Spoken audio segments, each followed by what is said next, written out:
সাবুদানার সঙ্গে আম দিয়ে বন্ধুরা আজকে তোমাদের সঙ্গে অমৃত স্বাদের একটি গরমের উপযুক্ত রেসিপি শেয়ার করছি, যেটি খুব কম সময়ের মধ্যে অল্প উপকরণেই যেমন বানিয়ে নেওয়া যায়, ঠিক তেমনই দিনের যে কোনো সময় পরিবেশন করা যায়, খেতে দুর্দান্ত লাগে, একেবারে রিফ্রেশিং একটা রেসিপি। তো এর জন্য আমি এখানে 100 গ্রামের কাছাকাছি সাবুদানা ফার্স্টে একটু জল দিয়ে ধুয়ে নিচ্ছি, যাতে সাবুর মধ্যে থাকা এক্সট্রা স্টার্চটা বের হয়ে যায়। তারপরে আমি একটা পাত্রের মধ্যে জল গরম হতে দিচ্ছি। মোটামুটি যে পরিমাণ সাবুদানা তার 3 গুণ পরিমাণ জল এখানে আমি নিয়েছি। জলটা যখন গরম হয়ে আসলো সেই পর্যায়ে ধুয়ে রাখা সাবুদানাগুলো অ্যাড করে দিলাম। আর যেহেতু আমি এখানে একটু ছোটো দানার সাবু নিয়েছি, তাই এগুলো খুব তাড়াতাড়ি সিদ্ধ হয়ে যায়। একটু বড় দানার সাবু তোমরা নিতে পারো, সিদ্ধ হতে জাস্ট একটু 2-4 মিনিট সময় বেশি লাগতে পারে। তো দেখো খুব সুন্দর করে বলক চলে এসছে, এবং মাঝে মাঝে চেক করেও দেখে নেবে। সাবুর কালারটা যখন ট্রান্সপারেন্ট হয়ে যাবে তখন বুঝতে হবে এটা সুন্দর করে সিদ্ধ হয়ে গেছে। তো দেখো একদম ট্রান্সপারেন্ট হয়ে গেছে, আমি আঁচ বন্ধ করে দিয়েছি। আর এটাকে আমরা এবার জাস্ট ছেঁকে নেব, তাতে করে এই সাবুর মধ্যে থাকা যে স্টার্চগুলো অতিরিক্ত সেগুলোও কিন্তু বের হয়ে যাচ্ছে।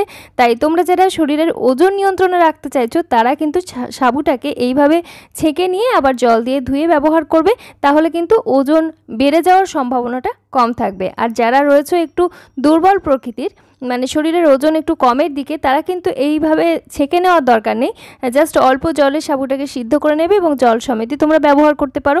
তাতে করে এটা কিন্তু ওজন বাড়াতে সাহায্য করে, এমনকি আমাদের হাড়ের স্বাস্থ্যের জন্য সাবু কিন্তু বেশ উপকারী, কারণ এর মধ্যে ক্যালসিয়াম রয়েছে। তো এখানে আমি আম কেটে নিচ্ছি, 2টো মাঝারি মাপের পাকা আম নিয়েছি, আর 2টো আমি এই রেসিপিতেই ব্যবহার করব। তো আমগুলো নিজেদের পছন্দ অনুযায়ী তোমরা কেটে নেবে। তো এভাবেও 2-3 টুকরো করে নিতে পারো বা ছোটো ছোটো করেও কেটে নিতে পারো। এরপরে আমি জাস্ট আমের পাল্পটাকেই নেব, ওই জন্য একটু ব্লেন্ড করে নেব। ব্লেন্ডার জারের মধ্যে নিয়ে নিচ্ছি আমের পাল্পগুলোকে এভাবে স্পুন দিয়ে বের করে। বন্ধুরা দেখছো সিম্পল কুইজিন বাংলা, আমি আলেয়া। আমাদের চ্যানেল সিম্পল কুইজিন বাংলায় তোমাদের সবাইকে জানাই অনেক অনেক স্বাগত। আমি কিন্তু প্রতিনিয়তই স্বাস্থ্যকর রেসিপি শেয়ার করে থাকি, যেগুলো বাচ্চা থেকে বয়স্ক সবার জন্য উপকারী হওয়ার পাশাপাশি তোমরা যারা শরীরের অতিরিক্ত ওজন নিয়ন্ত্রণে রাখতে চাইছো, কিংবা প্রেশার, সুগার, কোলেস্টেরল এই ধরনের সমস্যার মধ্যে রয়েছো, তাদের জন্য কিন্তু আমার রেসিপিগুলো বেশ উপকৃত হয়ে থাকে। তাই এই ধরনের স্বাস্থ্যকর রেসিপির সন্ধান পেতে চাইলে চ্যানেলটি সাবস্ক্রাইব করে পাশে থাকা বেল আইকনটা অল করে রেখো। এদিকে দেখো আমি আমটাকে তো ব্লেন্ড করে রেখে দিলাম, আর 1/2 লিটার পরিমাণ দুধ জাল হতে বসিয়ে দিয়েছি। আমি এখানে 1/2 লিটার ফ্যাট ফ্রি মিল্ক নিয়েছি, তোমরা যে কোনো দুধ ব্যবহার করতে পারো, চাইলে গরুর দুধও নিতে পারো। এখানে আমি 1/4 কাপ পরিমাণ মিছরি অ্যাড করে দিলাম। তোমরা মিষ্টি স্বাদের জন্য চাইলে তাল মিছরি ইউজ করতে পারো, কিংবা গুঁড়ো ব্যবহার করা যেতে পারে। তো দুধের সঙ্গে মিছরিটা ভালো করে মিশিয়ে নিয়ে এটাকে আমি আরও 2-1 মিনিট মতো ফুটিয়ে নিলাম। আর তারপরে এখানে আমি অ্যাড করে দেব খানিকটা মিল্ক কাস্টার্ড মিশ্রণ। এখানে আমি 1/2 কাপ ঠান্ডা দুধের মধ্যে 1 চামচ কাস্টার্ড পাউডার, যেটা ম্যাঙ্গো ফ্লেভারের, ভালো করে মিশিয়ে নিয়েছিলাম। আর এই মিশ্রণটাকে এখন অ্যাড করে দিলাম প্রায় শেষের দিকে, যখন দুধ ভালো করে ফুটে গেছে এবং মিশ্রিটাও গলে গেছে। সেই পর্যায়ে আমরা মিশ্রণটাকে অ্যাড করে অনবরত নাড়াচাড়া করে নিলাম। দুধের সঙ্গে ভালো করে মিশিয়ে এই দুধটাকেও আরও 3-4 মিনিট মতো ফুটিয়ে ফ্লেমটা অফ করে দিলাম। এইবারে আমরা এই দুধের মিশ্রণটাকে একটু ঠান্ডা করে নেব, জাস্ট রুম টেম্পারেচারে আসলে তারপরে আমরা পরবর্তী প্রসেসিংয়ে যেতে পারবো। তবে এই ফাঁকে আমাদের আরও কিছু কাজ বাকি রয়েছে। আমি এখানে কিছুটা লিচু নিয়েছি। আমের পাশাপাশি এখন কিন্তু লিচুরও সিজন চলছে, তোমরা যে কোনো সিজনাল ফ্রুটস এখানে ব্যবহার করতে পারো। চাইলে বেদানা নিতে পারো, আরও কয়েক রকম ফ্রুটস কিন্তু ব্যবহার করা যেতে পারে। তো আমি এখানে খানিকটা লিচু নিয়েছি, কয়েকটা লিচুর খোসা ছাড়িয়ে তারপরে ভিতরে যে বীজটা রয়েছে এই বীজটাকেও আমি ছাড়িয়ে ফেলে দিলাম। আর তারপর লিচুগুলোকে হাত দিয়ে একটু ছোট ছোট টুকরো করে জাস্ট এভাবে করে কেটে নিচ্ছি। তোমরা চাইলে ছুরিরও ব্যবহার করতে পারো।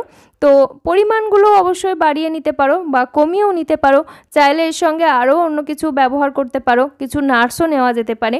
তো এই রেসিপিটা কিন্তু খুব চটজলদি যেমন হয়ে যায়, ভীষণ স্বাস্থ্যকর এবং ভীষণই সুস্বাদু।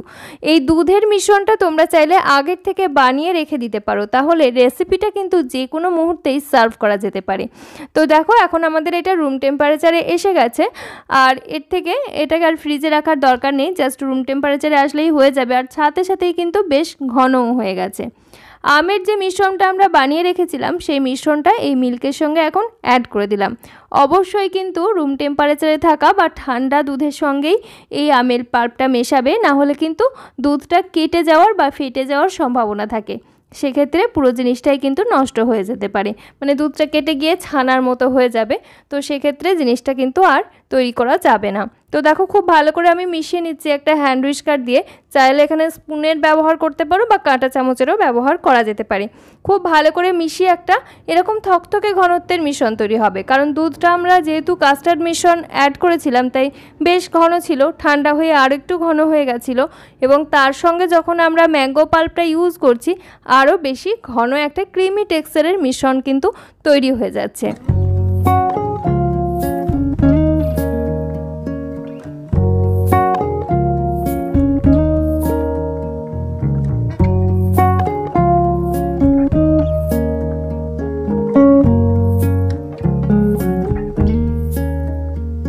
একটা বেশ বড় মাপের মিক্সিং বোলের মধ্যে পুরো আম এবং দুধের মিশ্রণটাকে ঢেলে নিলাম, আর সেই সাথে আমরা আগের থেকে যে সাবুদানাটা সিদ্ধ করে তারপর ঠান্ডা জলে ধুয়ে জল ঝরিয়ে রেখেছিলাম সেটা পুরোটাই নিয়ে নিলাম। আর কিছু আম আমি কিউব করে কেটে রেখেছিলাম, এইটা তোমরা চাইলে নিজেদের পছন্দ মতো ছোটো ছোটো টুকরো করে কেটে নিতে পারো। তো সেটাও অ্যাড করে দিলাম। সেই সাথে আমরা যে লিচু টুকরো করে রেখেছিলাম সেটা দিলাম, খানিকটা বাদামের টুকরো অ্যাড করে দিলাম, দিয়ে সমস্ত কিছু একসঙ্গে মিশিয়ে নিচ্ছি। এখানে তোমরা কিশমিশ ব্যবহার করতে পারো, কালো কিংবা গোল্ডেন যে কোনো কিশমিশ নেওয়া যেতে পারে। দিয়ে সমস্ত কিছু ভালো করে মিশিয়ে নিলাম। বেদানা ব্যবহার করতে পারো, ভীষণ সুন্দর একটা কালারফুল দেখতে লাগবে। তো তারপরে আমরা এখন সার্ভ করে নিচ্ছি।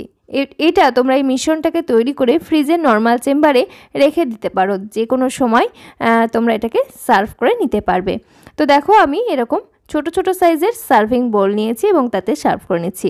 বন্ধুরা, আমাদের আজকের এই রেসিপি তোমাদের কেমন লাগছে অবশ্যই কিন্তু ছোট্ট একটা কমেন্টের মাধ্যমে জানাতে একেবারেই ভুলো না।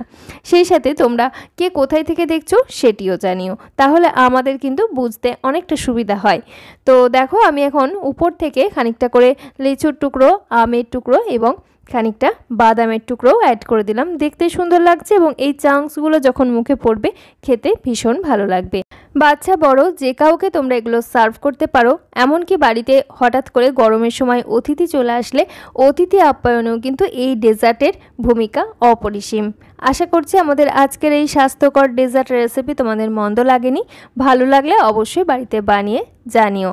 ভিডিওটি ভালো লেগে থাকলে একটা লাইক করো, কমেন্ট করতে পারো, তোমার আত্মীয় পরিজনদের সঙ্গে শেয়ার করতে পারো, আর চ্যানেলটি সাবস্ক্রাইব করে পাশে থাকা বেল আইকনটা অতি অবশ্যই অল করে রেখো। ফিরে আসছি পরবর্তী নতুন কোনো স্বাস্থ্যকর রেসিপির সন্ধান নিয়ে। সকলে খুব ভালো থেকো, সুস্থ থেকো। ধন্যবাদ।